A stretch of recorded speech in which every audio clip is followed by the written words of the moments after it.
Evolução em Dois Mundos, de André Luiz, segunda parte, capítulo 11, Conduta Afetiva.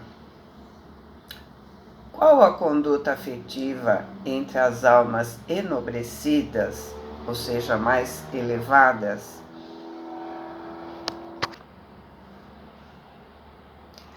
Quanto mais elevado o grau de aprimoramento da alma, mais reclamará espontaneidade de si mesma, a necessária disciplina das energias do mundo afetivo.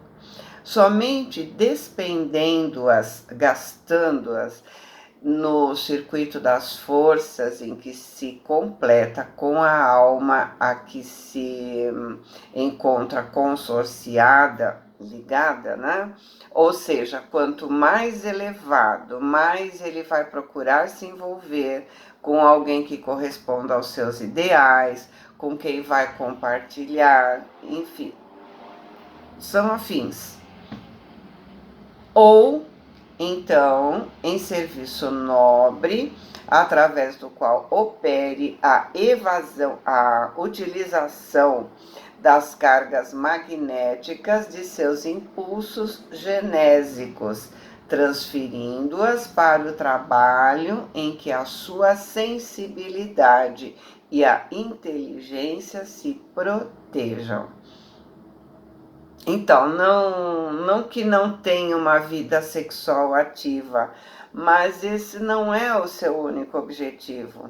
São casais que utilizam as energias sexuais na criatividade, na criação de coisas, enfim.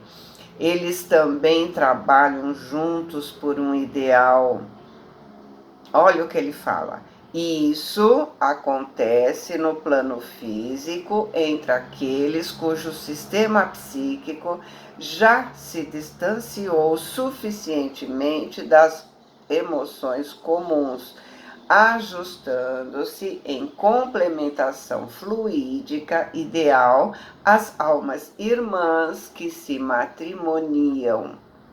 Interrompida a aliança física na esfera carnal, por interferência da morte, o homem ou a mulher, consagrados, ou seja, dedicados à sublimação íntima, se associam quase sempre à companheira ou ao companheiro, levados à viuvez, em construtivas simbioses de ação, seja no amparo aos filhos, ainda necessitados de assistência, ou na extensão de obras edificantes, porque os espíritos que verdadeiramente se amam desconhecem o que seja abandono ou esquecimento. Atentos ao mesmo princípio de aprimoramento, aqueles que se ajustam em matrimônio superior no plano espiritual trocam as próprias forças em constante circuito energético, pelo qual atendem a vastíssimas obras de benemerência na criação mental de valores necessários ao progresso comum.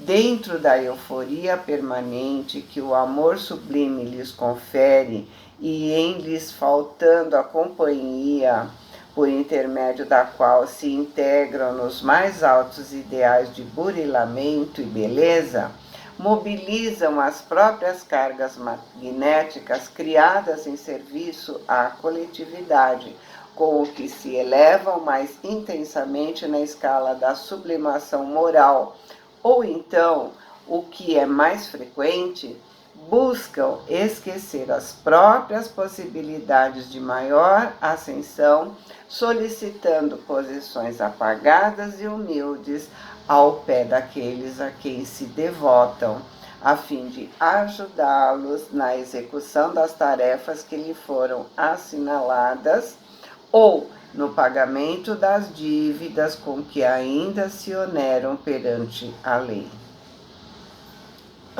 Um exemplo disso que ele está explicando está descrito no livro Renúncia. Um livro muito lindo, vale a pena. E um exemplo disso que não aconteceu está descrito no capítulo 10 do livro Libertação, que no capítulo anterior eu sugeri que vocês revissem.